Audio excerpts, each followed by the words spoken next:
What is up, humans of the cardboard? Welcome back to Just Nuts, guys. Today we are looking ahead to the next deck build pack coming out in January for the TCG Grand Creators. Specifically, what we're looking at today is a new engine that's coming out. I don't think the set overall is really great. Maybe if the Inzektor card is crazy, maybe B-Troopers take another jump, but we'll see. Other than that, it looks like really the main attraction for the set is this new engine called the Brave Token engine. It's really good. It gives you a generic negate, but you can't play it in everything. So we're going to be going over what that engine does, how it functions, and then I'm going to give you, I believe, 9 different decks. I could have bumped it up to 10, but I didn't want to put something in that was like meh just because. So I feel like the 9 that I picked out have like legit solid synergy with the with the engine, and so yeah, we'll be running through those, and hopefully that'll give you some ideas. So feel free by the end of the video, if you see if you think of an archetype that I did not mention there, feel free to put in the comment section down below, because I might have missed something. I'm just one man. But without further ado, let's jump into this thing. Let's go through the engine real quick. So of course you have the starters. The first one is Rite of Aramasia. This card pretty much says if you have no Brave tokens on the field, you summon one. It's 2000 level 4 Earth Fairy. Then, if you don't control Journey of Destiny, you can place one straight from the deck to your spell and trap zone. And we'll come back to this card. There's also Aquamancer of the Sanctuary. I think for the engine part of this card, I think really all you need to keep in mind is that you can banish this card from hand or grave to then add a Rite of Aramasia from deck or graveyard to your hand, which is, of course, our spell. So it's another card that gets that. Also, if you open this card with the spell, it is just another extender. It says if you control a Brave token, you can just summon it from the hand. So it does kind of jump out of the hand again and at least give you another body on the field, which is pretty nice. We'll take that for sure.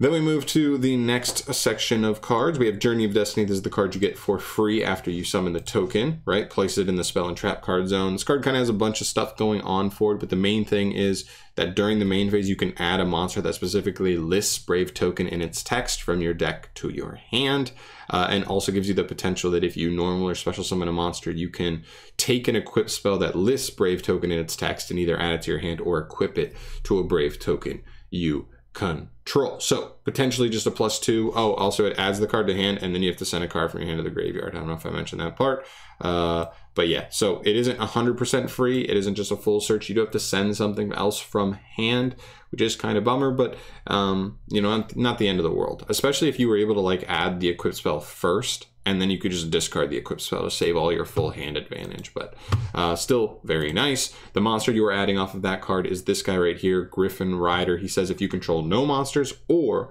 you control a Brave token, you can special summon this card from the hand as a quick effect. Then, when a card or effect is activated while you control a Brave token, you can shovel this card back into the deck, and if you do, negate that activation, and if you do that, destroy that card. So, quick effect just jumps back into the deck by negating something, and all you have to do is really have a Brave token on the field. This is your negate setup. Very, very simple. You're literally going like, activate the spell, set Journey, and summon a token.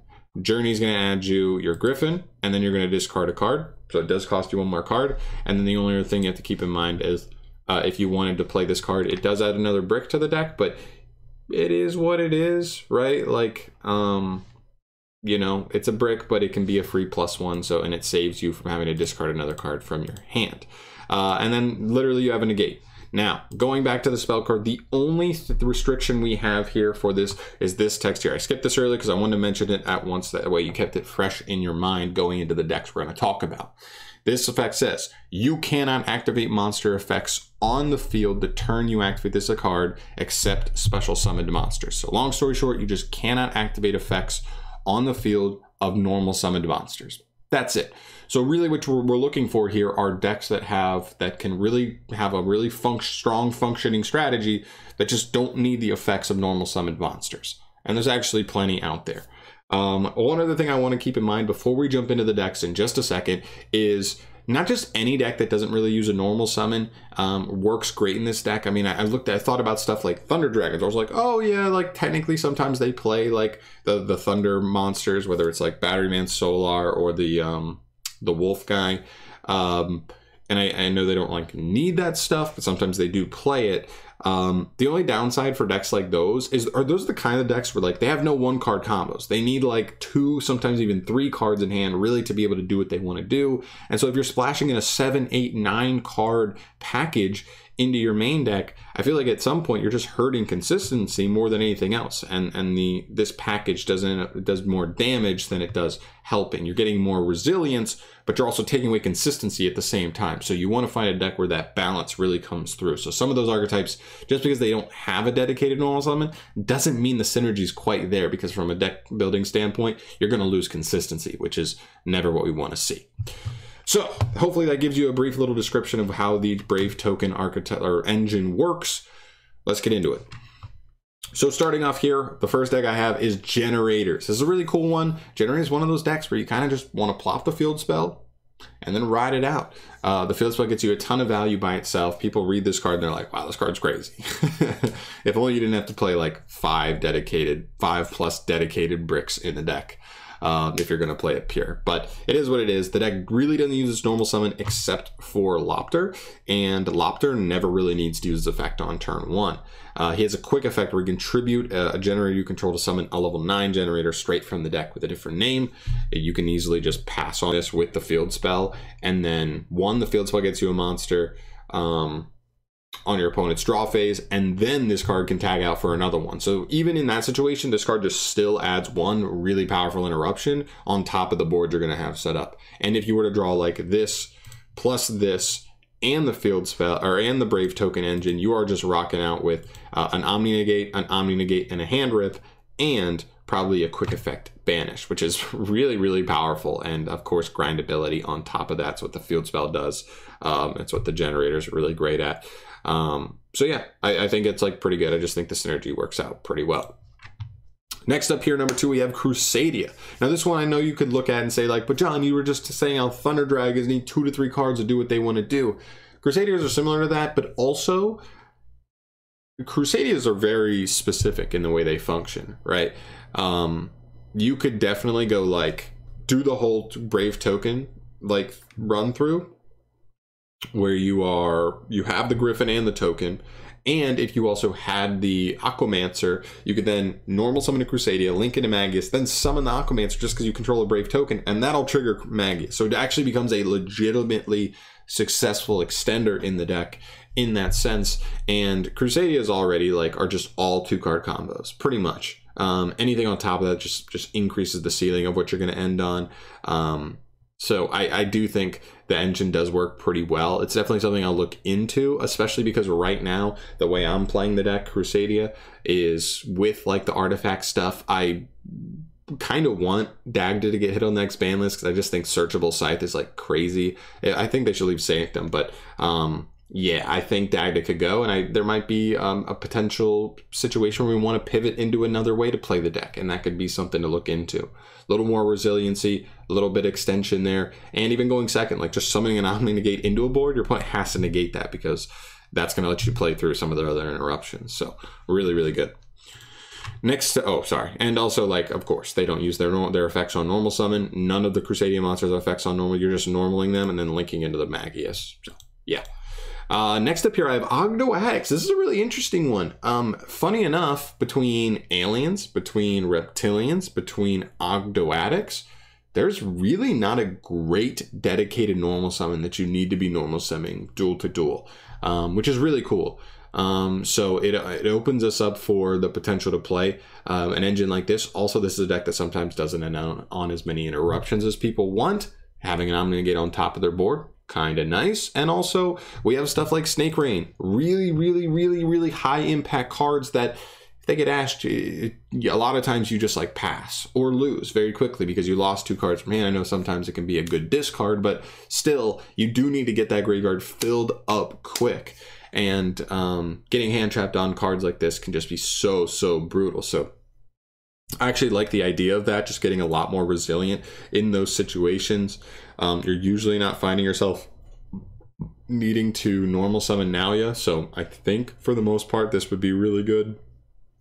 And if you're drawing any of the bricks, the deck already plays multiple cards that discard from hand anyway, so like boom, just get those bricks out of your hand, just make some kind of use out of them. So we'll take that as well. Moving on here, we've got Nordics. This is actually kind of a new one. We are getting the new Nordic support come Battles of Chaos, and this engine really helps. Shout out to Action Yu-Gi-Oh! Because he was the first person I saw even theorizing with this. Here's the idea of the deck. You normal summon a Nordic monster, you link into this link 1, and she will attempt to summon 3 Nordic monsters straight out of the deck. Now, the synergy with this deck specifically is like crazier than any other deck in the game. I'm not kidding. Because Golveig's crazy. She wants you on summon to banish 3 cards from your hand or field to then summon the same amount, or banish up to 3, and then summon the same amount of Nordic monsters straight out of the deck. So that needs to resolve. If that doesn't resolve, you're literally doing nothing in Nordics. So having the Brave token just goes, boom, set up an Omnigate, then summon it. And your opponent has to have like double hand traps to even attempt to stop a Golveig from going through, which is really solid, really solid. Just makes the deck so much more resilient and actually able to go through with its game plan. So really good. One thing I would mention is some of their new monsters. They got 2 new monsters that have effects on summon, normal or special, but I would mention this. The whole goal is to summon them off of Golveig. So you really never need to use their effects on normal summon. Because you're planning on summoning probably another copy off of Golveig anyway, and then activating their effects then to still get the same amount of value. So there's really no situation where you have to be activating that normal summon effect. And that just makes this synergy so good. Also, if you do play the equip spell, and you do, well, I guess it's mainly the equip spell, but you also keep Journey of Destiny on your field, those are 2 additional cards. Boom, banish those. Those are literally 2 free cards that you just get to banish for 2 out of 3 of Golveig's banished targets. That is really good. It's so free, and it can put you in really good positions in this deck. I like it a lot. Moving on here, we have Eldritch. I don't really need to explain this one too much. Eldritch, ever since its conception, has just been a shell to just play whatever other decent 1-card starter engines in it, and I think this is no exception. I'm not sure if it's better than some of the other ones. It's definitely lower ceiling. It's just 1 negate, but it is an Omni negate, 1-card Omni negate with potential follow-up. So yeah, and this is a pretty good deck as far as you have to discard something off of the Brave token package, and Eldritch has like 15 really good discards. So yeah, I think this one's pretty obvious. Next up is Sun Avalon. This one you might not have expected, but I think this deck, 1, is already really good. 2, the Brave token archetype doesn't use any extra deck slots, so that is huge for a deck like this, which literally runs through like 13 extra cards. And 3, I think the other really big thing for this deck specifically is that in this deck, you end on specifically, like most, from what I've seen, and this is my personal experience, I see people's end boards end up with a compulsory evacuation type bounce, a board negate that negates all your opponent's face-up monsters, on field, a quick effect to target and tribute a monster, and a effect where you can like kind of like widow anchor your opponent's monster, right? Negate its face up effects and then potentially steal it if you want to. Here's the thing.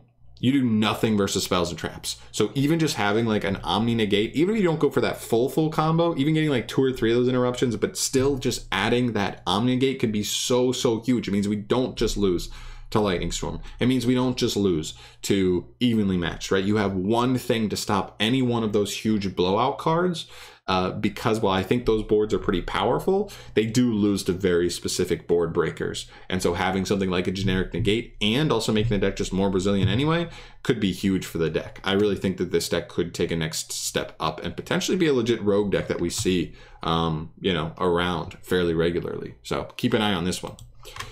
And of course, Bengal Lancer, that's what I was saying with all the interruptions. He's the compulse, which is a great interruption, but like, it feels like a lot of the interruptions do the same thing. They're either monster negates or monster removal. And there's no spell and trap messing around. So, it'd be nice to have that. Next up here, we move ourselves to Tennie. Now, this isn't Sword Soul Tennie. I'm talking pure Tennie. I think this one is really cool. I've always been a big fan of Tennie, and I think there's a couple different synergies here as well. Like one, just getting that negate before you even try to do your plays. The deck Tennies already are like decent at playing second, just having a free Vishuda in almost any given hand, just to have a free bounce as you're trying to link up. Having the ability to just summon big monsters without even really giving your opponent a ton of like easy points of interaction is huge. And then add the fact that you have the Brave tokens in there. Boom, you've got free Omni Negates as well, which is good both ways. One, it adds a nice interruption because Tennies are not known for being able to set up like crazy explosive turn one boards, so adding that interruption could be huge. And going second, it adds just another way, like another must negate, because you can't just let your opponent summon an Omni Negate into your board for free before they start to even try and play. So I really like this one. I really cannot wait to test this one out personally. I like that Tennies are seeing play in Sword Soul, but it's going to be everywhere for a while. Formats to come. I know it's going to get stale, so I'm looking more so at the pure Tennie build because I think it's a little more interesting. Vishuda, I already mentioned him.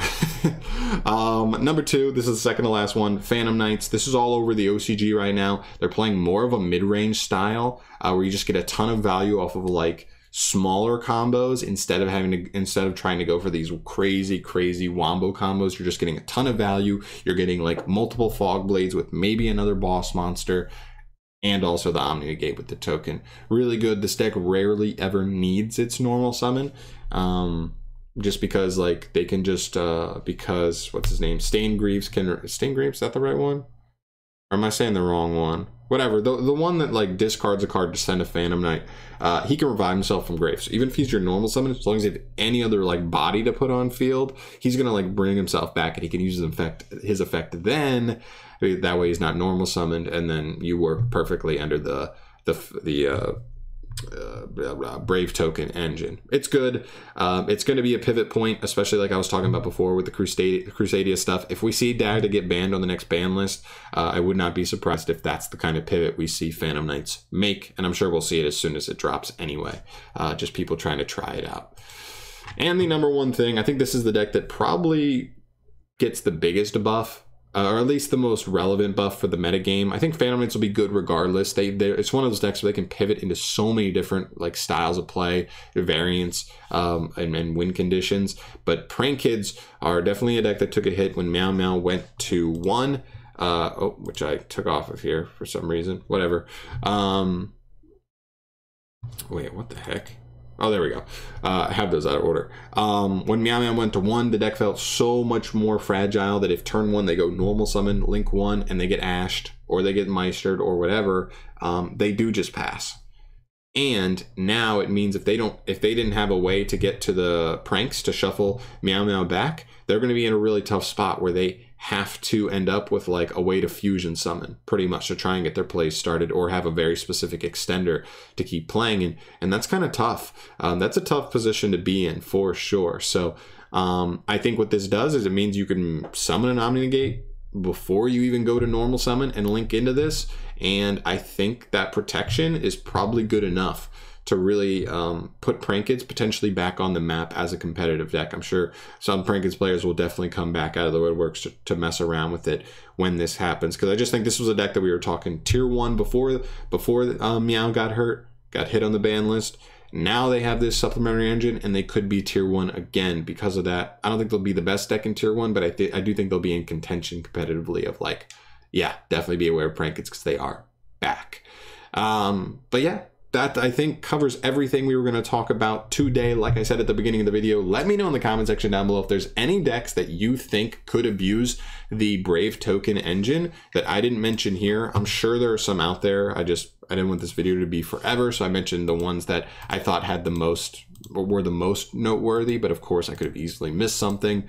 And I guess just overall your thoughts on this Brave token package. Is it really going to be as crazy as it seems to be so early on, or is it going to be like decent? It's going to be better in some decks than others, and most of the time it's not going to be worth, but you need that specific synergy. I'd be curious to hear your thoughts down below. Thank you so much for watching this video. As always, subscribe to the channel if you want to see more stuff from me down the line.